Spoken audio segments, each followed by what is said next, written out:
সাংসদ গৌৰৱ গগৈৰ পাকিস্তান ভ্ৰমণক লৈ মুখ্যমন্ত্ৰীয়ে কৰি অহা অভিযোগ সন্দৰ্ভত পুনৰ প্ৰত্যুত্তৰ। মুখ্যমন্ত্ৰীয়ে কৰি অহা অভিযোগক মিছা বুলি আখ্যা দিলে সাংসদ গৌৰৱ গগৈয়ে। যদিহে মই খোজেৰে পাকিস্তানলৈ গৈছিলোঁ, ISR প্ৰশিক্ষণো লৈছিলোঁ, তেন্তে গৃহ বিভাগে কেনেকৈ গম নাপালে? যদিহে গমেই নাপালে চোৰাংচোৱা সংস্থাই ব্যৰ্থ হৈছে।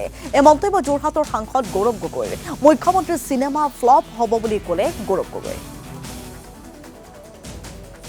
এই গোটেই বিষয়ৰ ওপৰত প্ৰেছ বাৰ্তা দি আছোঁ আৰু যে আটাইতকৈ আপুনি সেইটো কিয় নকয় যে মুখ্যমন্ত্ৰী আৰু এটা কথা কৈছে যে মই ভাৰত চৰকাৰক নজনাকৈ সীমা পাৰ কৰিলোঁ, গ'লোঁ, ISI প্ৰশিক্ষণ ল'লোঁ আৰু ঘূৰিও আহিলোঁ আৰু সদনৰ ভিতৰত বহি আছোঁ। এই ভাৰত চৰকাৰৰ ইণ্টেলিজেঞ্চ এজেঞ্চি ইমানেই দুৰ্বল নেকি যে ভাৰতৰ এজন নাগৰিক সীমা পাৰ কৰি গ'ল? ক'ৰ পৰা গ'লোঁ যদি মই তেওঁলোকে খবৰে পোৱা নাই?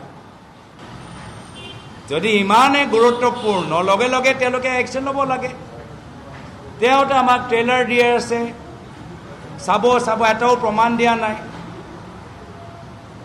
ইউনিছৰ এখন কণ্টেক্ট কৰিছিলে যে এখন কিতাপ তেওঁ লৈ আছিলে আৰু কৈছিলে যে মুখ্যমন্ত্ৰী হিমন্ত বিশ্ব শৰ্মাৰ এখন কিতাপ ইউনিছৰ কেনেকৈ আছিল, ইউনিছ এতিয়া ভাল হৈছে, এতিয়া বেয়া।